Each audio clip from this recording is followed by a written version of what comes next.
샬롬, 좋은 아침입니다. 간밤에 잘 주무셨습니까? 오늘 하루도 우리 하나님과 행복한 동행에 있는 날 보내시기를 축복합니다. 10월 28일 목요일 아침에 또 오늘 요셉 이야기를 계속 이어갑니다. 창세기 39장 19절에서 마지막 23절입니다. 제가 읽습니다. 그의 주인이 자기 아내가 자기에게 이르기를 당신의 종이 내게 이같이 행하였다 하는 말을 듣고 심히 노한지라. 이에 요셉의 주인이 그를 잡아 옥에 가두니 그 옥은 왕의 죄수를 가두는 곳이었더라. 요셉이 옥에 갇혔으나 여호와께서 요셉과 함께 하시고 그에게 인자를 더하사 간수장에게 은혜를 받게 하시매 간수장이 옥중 죄수를 다 요셉의 손에 맡김으로 그 재반 사물을 요셉이 처리하고 간수장은 그의 손에 맡긴 것은 무엇이든지 살펴보지 아니하였으니 이는 여호와께서 요셉과 함께 하심이라. 여호와께서 그를 범사에 형통하게 하셨더라. 아멘. 요셉의 이야기 정말 재밌지 않습니까? 39장을 쭉 이어 내려가는데 너무나 그 스토리가 이전과는 비교하지 못하게 박진감이 넘치는 것 같아요. 그런데 정작 이 무대 위에 있는 요셉은 죽을 맛이에요. 그죠? 억울함의 대명사 라고 우리가 요셉을 얘기하는데 오늘 그 이야기의 마지막을 한번 보겠습니다. 물론 요셉 이야기가 마지막이 아니라 지금 장면이 넘어가기 위한 하나님의 인도하심이 계속 이어져 가고 있는 것을 여러분 느끼시죠? 보디발의 아내, 즉 여주인이 요셉에 대해서 분노했습니다. 왜 분노합니까? 자신을 거절한 거예요. 그래서 거절감으로 분노감으로 남편 보디발에게 다 이야기를 하고 보디발도 같이 노합니다. 그래서 감옥에 집어넣는데 요셉이 들어간 감옥이 어디입니까? 왕의 죄수들을 가둬놓는 곳입니다. 왕의 죄수를 가둬놓는 곳으로 지금 요셉이 끌려간 거예요. 끌려갔지만 뭐라고요? 하나님께서 보내시고 계십니다. 이 여주인의 분노의 이유가 뭐겠습니까? 좀 들어주면 될 것인데, 그리고 종인 주제에 자신의 말을 거역하는 거예요. 죽으라면 죽는 신용이라도 해야 될 그런 존재가, 내 한마디면 존재 자체가 사라질 수도 있는 그 존재가 나를 거역하는, 이때까지 있을 수 없는 그 일들을, 지금 상상하지도 못했던 일을, 경험하지 못했던 일을 여주인이 경험한 거예요. 여주인 입장에서 너무나 당황했겠죠. 근데 요셉 입장에서도 억울합니다. 들어줄 수 없는 거예요. 왜요? 여주인이 권한이 있다 하더라도, 여주인이 큰 힘을 가지고 있다 하더라도 여주인보다 나는 그 사람의 종이기 이전에 하나님의 사람이다라는 정체성이 확실했기 때문에, 나는 하나님의 종이다라는, 그래서 하나님의 말씀, 하나님의 뜻, 하나님의 의지대로 살아야 하는 사람이다 라는 그런 정체성이 분명했기 때문에 요셉은 그 하나님의 종으로서의 삶을 이 땅에서 살아갔던 거예요. 그래서 당한 억울함입니다. 그래서 뜻밖의 감옥으로 가게 돼요. 여러분, 우리가 살아가면서 때로는 뜻밖의 어려움 당합니다. 뜻밖의 힘듦이 있습니다. 그러나 그 뜻밖의 어려움으로, 뜻밖의 힘듦으로 하나님의 사람으로 살아가기 위해서 당하는 그 어려움 때문에 그런 고통을 겪는다면 하나님은 뭘 예비하십니까? 뜻밖의 은혜도 허락하시는 분이시다라는 것을 잊어서는 안 됩니다. 하나님은 우리에게 뜻밖의 은혜를 예비하신 분이십니다. 오늘 본문 마지막 절 보세요. 형통의 이유가 뭐냐고요. 요셉이 형통하게 된 이유, 범사에 형통하게 된 이유는 하나님께서 그와 함께 하셨기 때문에, 그래서 옥중에서도 간수장에게 은혜를 베푼 거예요. 하나님의 사람이 있는 그곳에 형통함이 있습니다. 그 하나님의 사람뿐만 아니라 그와 함께한 자들에게도 형통함이 있어서 하나님은 모든 것을 주관하심을 경험하게 되는 거예요. 아무튼 그러나 요셉의 인생은 억울함의 연속입니다. 표면적으로 그렇죠. 억울하게 형들에게 모함을 당합니다. 억울하게 종이 되었습니다. 지금 감옥에 들어오는 것도 억울하게 들어오게 되었습니다. 너무나 억울한 인생이에요. 이게 바닥이구나. 더 이상 바닥이 없겠지 했는데 웬걸 지하 1층도 있습니다. 지하 2층도 있습니다. 바닥이 아니에요. 더 아래도 있음을 처절하게 느끼면서 감옥으로 끌려가는 중입니다. 그러나 요셉의 인생 통틀어서 볼 때 그 어느 순간에도 끌려가는 인생이 아닌 보내심을 받은 인생이다라는 것을 우리는 요셉의 인생을 우리가 알 수가 있죠.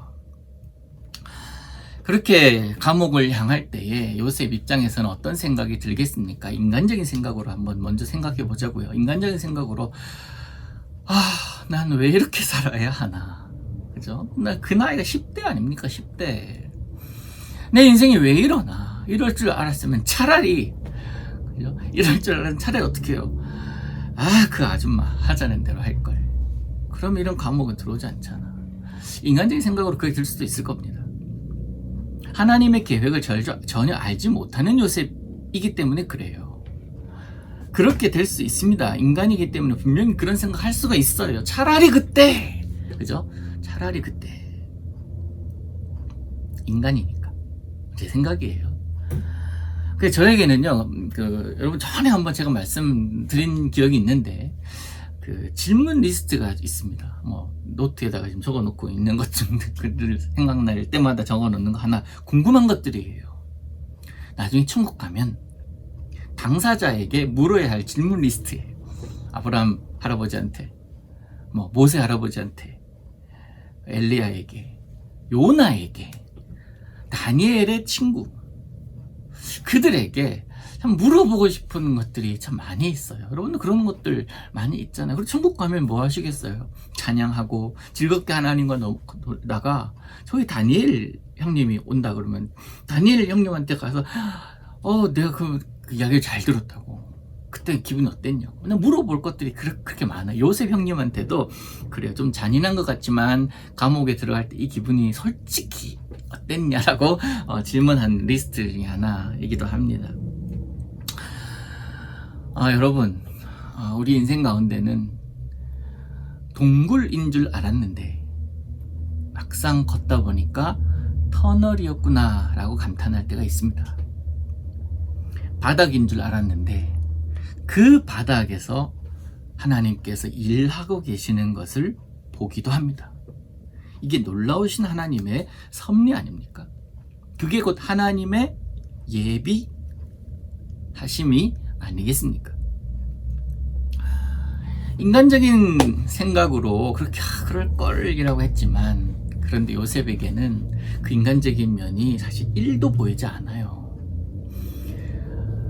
다르게 생각을 해보니까 너무나 큰 하나님의 섭리였던 거예요. 지금 감옥은요, 요셉에게 있어서 안식처입니다. 너무나 큰 평화가 있는 곳이에요. 샬롬이 있는 곳입니다. 왜요? 몸은 갇힌 몸이지만 마음이 평안한 거예요. 자고 일어나면 그 아줌마 안 보니까 그 여주인이 감옥까지 와가지고 자신이 유혹할 리가 없거든요. 그 밤만은 너무나 평안한 밤을 잤고 그 다음날 아침에 일어나면 얼마나 행복했을까, 이런 생각이 딱 드는 순간 이게 하나님의 섭리구나 라는 게 느껴지는 거예요. 요셉은 억울하게 누명을 썼습니다.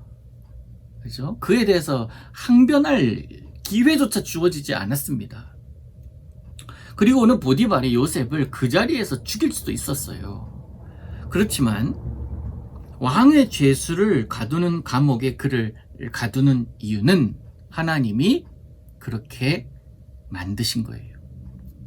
철저하게 하나님이 역사하심을 요셉의 전 생애를 통해서 우리는 볼 수가 있습니다.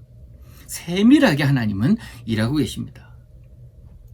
보디발은 그를 감옥에 가두었지만 하나님은 그를 감옥에 이끌어 오셨던 거예요. 그는 가두었으나 하나님은 이끄셨다. 이게 예수 믿는 사람의 원리입니다. 왜 그를 감옥으로 인도하셨습니까? 그곳에 가야 나중에 왕의 죄수들로 들어온 술 맡은 관원과 떡 맡은 관원, 술 맡은 신하와 떡 맡은 신하를 만날 수 있으니까, 그렇게 만나도록 하나님은 역사를 이 장면에서 또 이 장면에서 준행하고 계십니다. 기가 막힌 하나님의 인도하심이죠. 여러분 기가 막히죠. 여러분 하나님의 기가 막힌 인도하심이 여러분과 함께하기를 축복합니다. 요셉이 갇힌 곳이 왕의 죄수를 가두는 곳이라는 점은 그의 처지가 바뀔 것이다라는 것을 암시해 줍니다. 우리는 그걸 알아야 돼요. 요셉과 함께 하시는 하나님, 그 하나님의 손길을 우리는 너무나도 명확하게 봅니다. 처음에 보디발의 집에 노예로 팔려온 요셉에게 주인 보디발이 호의를 베풀고 유심히 보았고 가정 총무를 다 맡겼던 것처럼 그 감옥에 들어온 요셉에게 간수장 역시 하나님 은혜를 베푸셔서 그 감옥에서 일어나는 일들을 다 맡겨요. 요셉은 감옥에서도 이 하나님의 사랑과 돌보심을 경험합니다. 그러면서 형통합니다. 그런 면에서 볼 때 요셉은 결코 그 감옥에 갇힌 것이 아니라 그 감옥으로 인도하심, 보내심을 받은 거예요. 그곳에서 성실함을 보입니다. 자기가 맡은 일을 소홀히 하지 않습니다. 자신의 처지를 비관하여 자포자기해 있거나 억울하다고 누명 썼다고 항변하고 지내지도 않았습니다. 또한 하나님께서 자신에게 보여주신 꿈이 있다고, 나는 그런 비전이 있는 사람이라고 그 꿈을 다시 꺼내면서 내가 이런 곳에서 갇혀서 내가 이런 어두운 곳에서 이렇게 지낼 만한 사람이 아니라고 그렇게 막 주장하던 사람도 아니었습니다.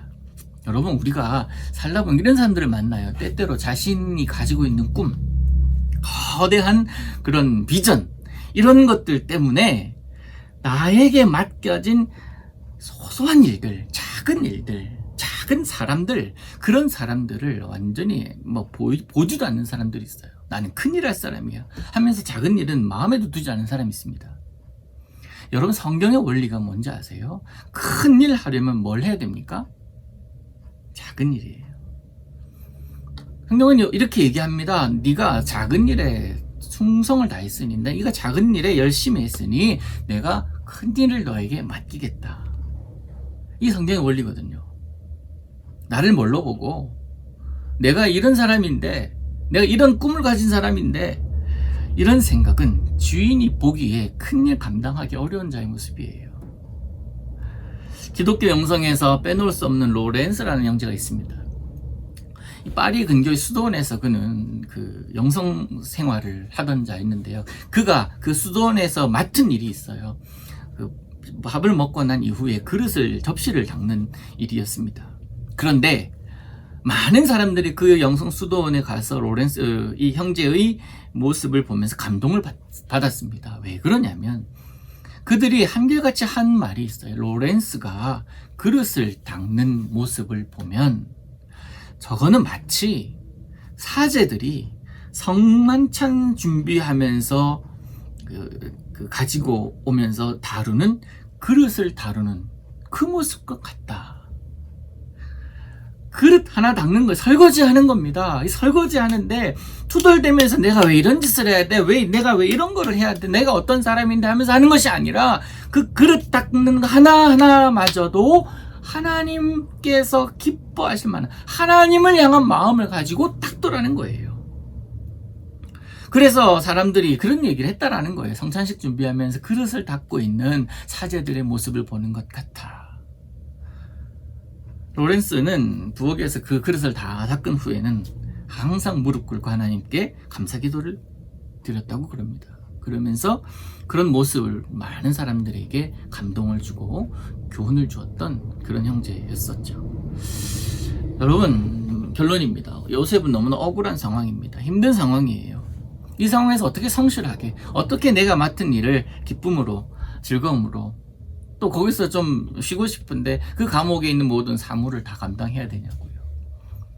갈 때마다 웬 일이 이렇게 많이 있습니까 하면서 투덜댈 수도 있지만, 하나님이 쓰시는 사람은 내가 있는 그곳에서 작은 일이랄지라도 성실함으로 감당하는 자예요. 그래야 큰 게 하나님 맡기겠다.